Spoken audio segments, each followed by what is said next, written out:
Could not be more excited for you to be here for another episode of A.R.E Entertainment, also known as short as A.R.E TV, and the things we gonna talk about today. Even though it might not be that long of an episode, we gonna dive into the comic book Hunt, brought to you by Robert Kirkman and Todd McFarlane, which I think is an underrated comic book that I don't really see too many people talking about, but we gonna talk about it just a little. We also have a little bit of breakdown of the recent episode of PeaceMaker, which was another great episode brought to you by my man John Cena. We gonna talk about the Royal Rumble that we just got through watching. Was it a good Royal Rumble? Was it a bad Royal Rumble? Well, that remains to be seen right here on A.R.E TV. Like and subscribe, dislike and subscribe. It doesn't matter to me as long as you, one, follow me at my Twitter page, and you act right, or at my Instagram at right0991. That's right, your boy Act right here on YouTube television. We're gonna talk about something right now. Hunt. This comic book was off the chain. Yes, I think it's actually very underrated.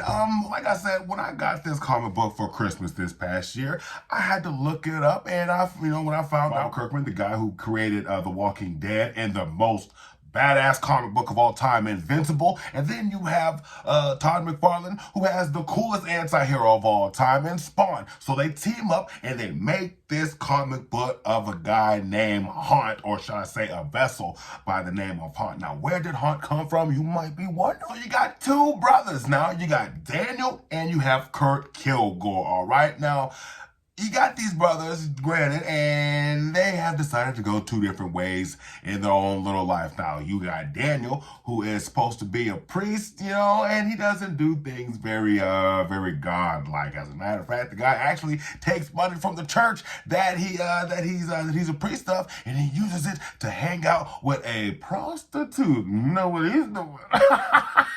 Now, Kurt, he's like he's basically a secret agent of a secret government black ops organization, and of course, there's espionage. He's a spy, and he does some things that are very ungodly, to the point that even he has to go to the confessional that his brother is at. So it's already a bad relationship when it comes to that. Furthermore, these two already have a crazy relationship, for the point that Kurt stole the girlfriend, or AKA the fiance of Daniel. So there's that little problem right there. And then these guys, it's not going to be pretty. It's not pretty at all throughout this story, because it's such an uneasy relationship. Even up until they actually start getting along, it's an uneasy relationship.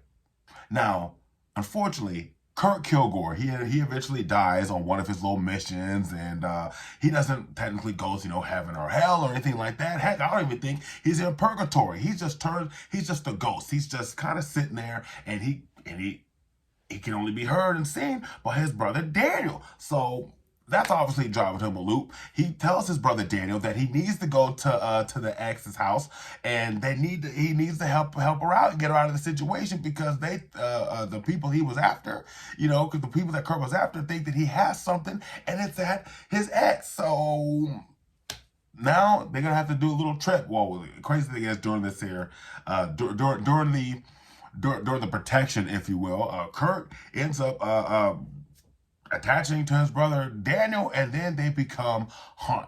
Hunt is now this shell, symbiote, almost like Spawn, almost like Venom, like Carnage, or something. The only thing that makes it really different is that Hunt, has Daniel's chin at the bottom. It has everything else that fits a symbiote except the chin part. So if you read this comic book, I highly suggest you give it a go. I'm pretty sure it has about 28 issues. The thing is, I got book one, and this only has 12 issues. So I'm really waiting for the second one to come out. But I'm pretty sure that this one only went from 2009 to 2008, 2012, I believe. And that's not a very long time, but I'm gonna need that. I'm gonna need that second. I'm gonna need that second book at some point in time, because you just can't end off a story like that. This book is absolutely insane, and it kind of breaks home to me, because I have my own brother that I have, and I'm not saying we don't get along or anything, but I get to thinking, what would be cool if he and I became like this symbiote vessel? What would it look like? What would be the name of the symbiote? So, I once again, Haunt. Give it a go. If you have not read it, I highly suggest it. It's an awesome comic book, and hopefully they come out with book 2 really, really soon. We move on to Peacemaker. Now, this show is badass. I don't care what you say. If you want to talk about it's cringe, it could be cringe. You want to talk about that only time DC makes good anything is when they curse in it. You know what? It don't matter. This is awesome. Peacemaker is off the chain, and this past episode, I like the fact that they finally showed that the Black Ops team can finally work as a team, like 100%. Even though John Cena, aka Peacemaker, was doing that, was throwing jabs and everything at John Economics like he usually does. But either way it goes, during the infiltration of the Butterflies headquarters, they were just in sync. The chemistry was there, just all of it, from communication all the way to just backing each other up. As a matter of fact, what I thought was dope about the episode was when Peacemaker put on his helmet.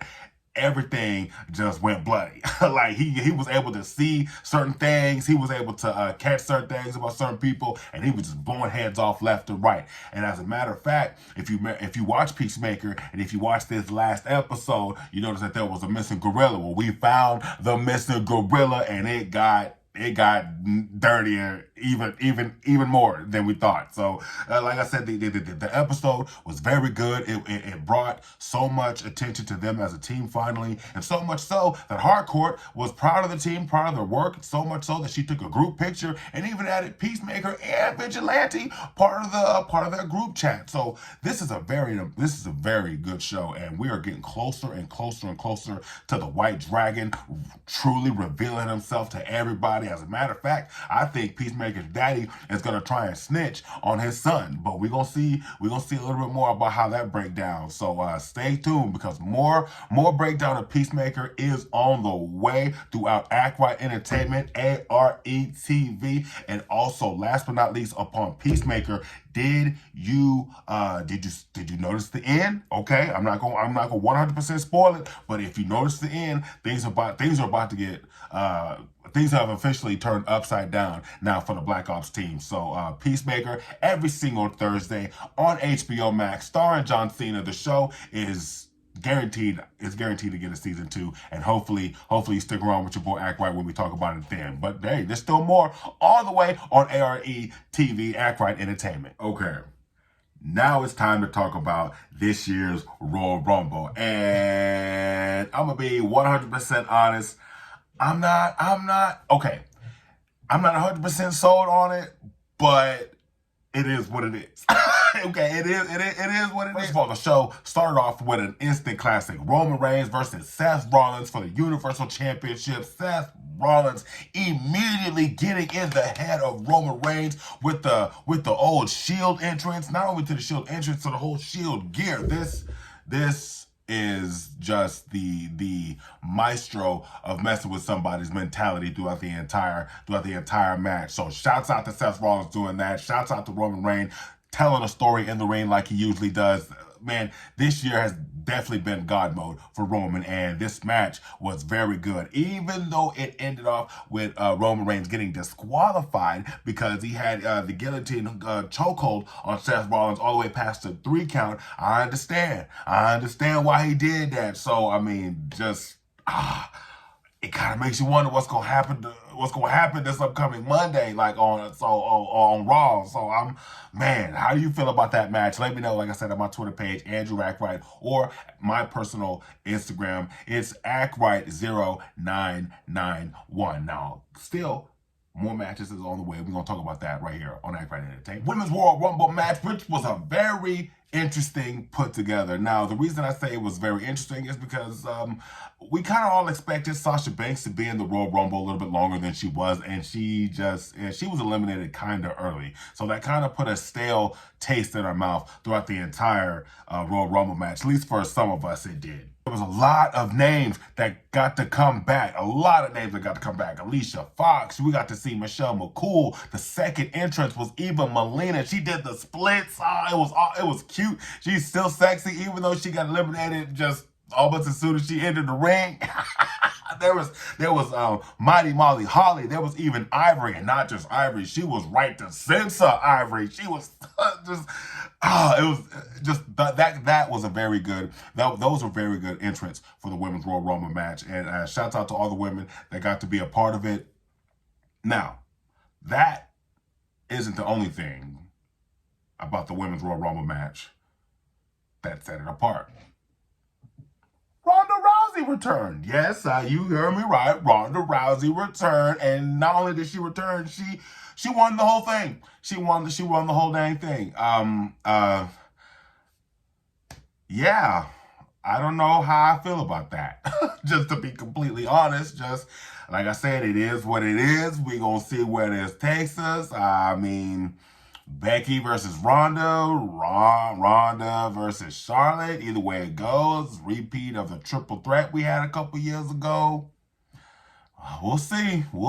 So, shouts out to Ronda Rousey winning the Women's Royal Rumble of 2022. Side note, I heard that when Ronda Rousey pointed at the WrestleMania sign and the pyrotechnics went off, a fire had broke out, or either got a smoky or something started to melt. Hopefully, no one in that section got hurt prior to the evacuation. So, just want you to know that we were thinking about you right here on A.R.E TV. Side note. Yeah, Doudrop versus Becky Lynch for the Raw Women's title. And I'm going to be honest here. As much as I wanted this match to have a lot of highlights, it didn't have a lot of highlights. And the crowd even showed it during this match. Now, it was a good match. It had a lot of points to what they were delivering as far as a title match goes. But as far as highlights, there just really wasn't much to talk about. And in the end, Becky Lynch pulled out the win over Doudrop, doing a manhandle slam from the top rope. And she retained her Raw Women's title. So it's kind of wondering who's next for Becky Lynch. It might be Ronda Rousey. Brock Lesnar, Bobby Lashley. What a match. And they were beating the hell out of each other, and then you just saw two Leviathans who just waited years to get at each other, especially from Bobby Lashley's side to Brock Lesnar. You could just tell that they had waited to get at each other. Even Bobby Lashley giving a suplex to Brock Lesnar. When the last time you seen anybody give a suplex to 285-pound Brock Lesnar? That never happened.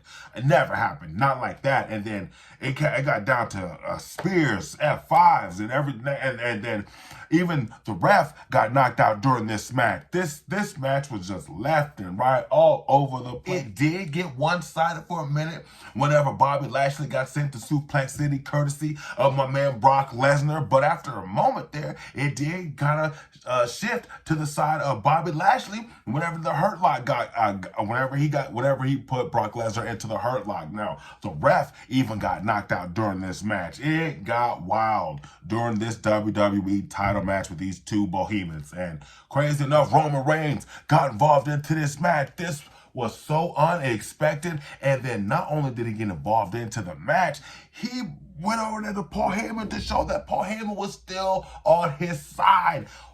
What? Just the boom. Paul Heyman was in on it all the time. Roman Reigns had a plan during this whole little shebang. Shouts out to you. Shouts out to both of those gentlemen for good storytelling. Now, this is what has been missing in the WWE. Now, could you imagine if they did this for a few other wrestlers out there? WWE would be in full motion. But either way it goes, we now have a two-time WWE champion in Bobby Lashley. So What's next for Brock Lesnar?